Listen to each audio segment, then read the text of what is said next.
Okay, so we have one more person before we lead into lunch here, and she is Rebecca, hiding back in the corner.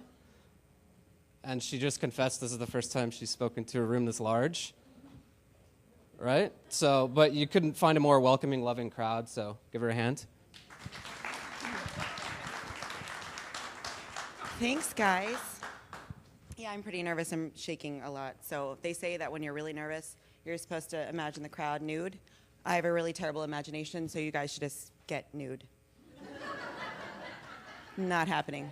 I especially want you to get nude, mister, there in the blue shirt. He's ignoring me. So anyway, my name is Rebecca Grunwald, and I am a tweet-aholic.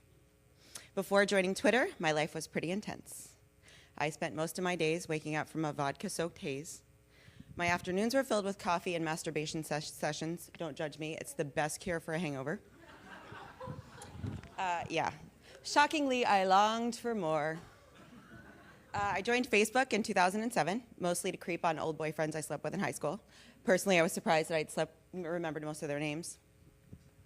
It was fun catching up with all my old friends. I'm originally from the Washington, D.C. area. And so I enjoyed a trip back home, catching up with old friends, getting drunk, staying out all night, playing beer pong. It was basically like high school all over again, except for this time with crow's feet and beer guts.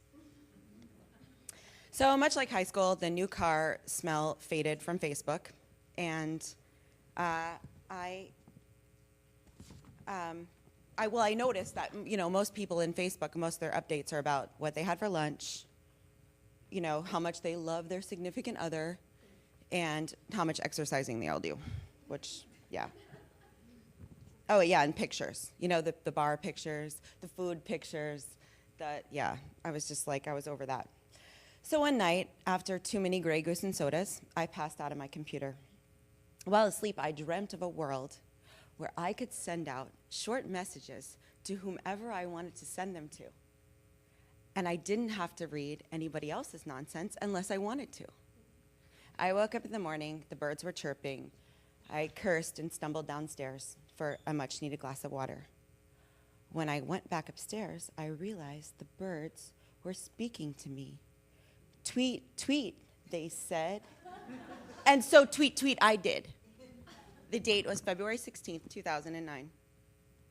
A month into Twitter, I was hooked. I had over 1,000 Twitter followers and a healthy appetite for hashtags. You see, I had conned some pretty fantastic people into following me, such as former New York's Funniest Reporter winner Allison Rosen, actor Adam Baldwin, conservative commentator and author Andrew Breitbart, don't boo, and Fox News Channel's Andy Levy. As a result of these fine follows, my following grew even more. Also, I learned how to name drop. My followers were hooked as well. They quickly encouraged me to start a blog. DuchessRebecca.blogspot.com was born. It's my little place on the internet where I write about everything from my opinions on hard-hitting news stories to shoes I'm dying to walk in to what I did last weekend. Sounds amazing, right? Totally it is. It has been my pleasure to meet several of my Twitter friends in real life. Last summer, I did so in New York City and Chicago, and this year while attending the Conservative Political Action Conference, also known as CPAC in Washington, D.C. Side note, I went there mostly for the shenanigans. Contrary to popular belief, us Republicans can have a lot of fun. So, this is very important. If you meet your Twitter friends in real life, do not introduce yourself by your real name. They will have no idea who you are. Rebecca Grunwald is nobody compared to Duchess Rebecca. And I apologize to my husband, it's not the same. So you're probably all wondering what the hell I'm doing in front of you. Well, let me tell you. I have a fun little story that starts with Twitter. And we live in a what have you done for me lately society, and Twitter will never let you down. Last fall, I was contacted via Twitter. Like I said, I'm really good at name dropping, so hold on to your seats. Last fall, I was contacted via Twitter by television and movie producer Brad Wyman.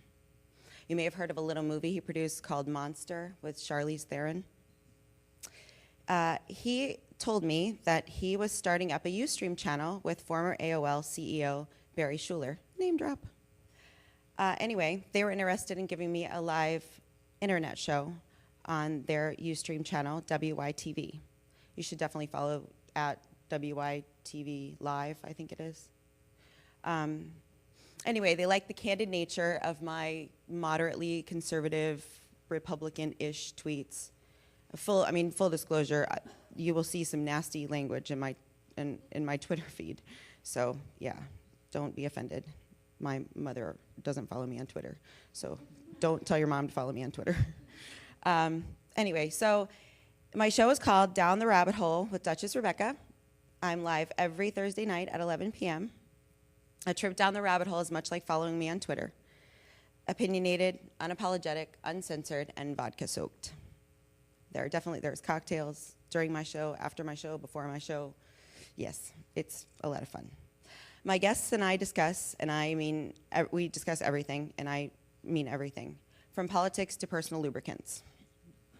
So if you like to laugh and love to drink, check out my Ustream show, Down the Rabbit Hole, with Duchess Rebecca, and you should definitely follow me on Twitter at Duchess Rebecca. Thank you.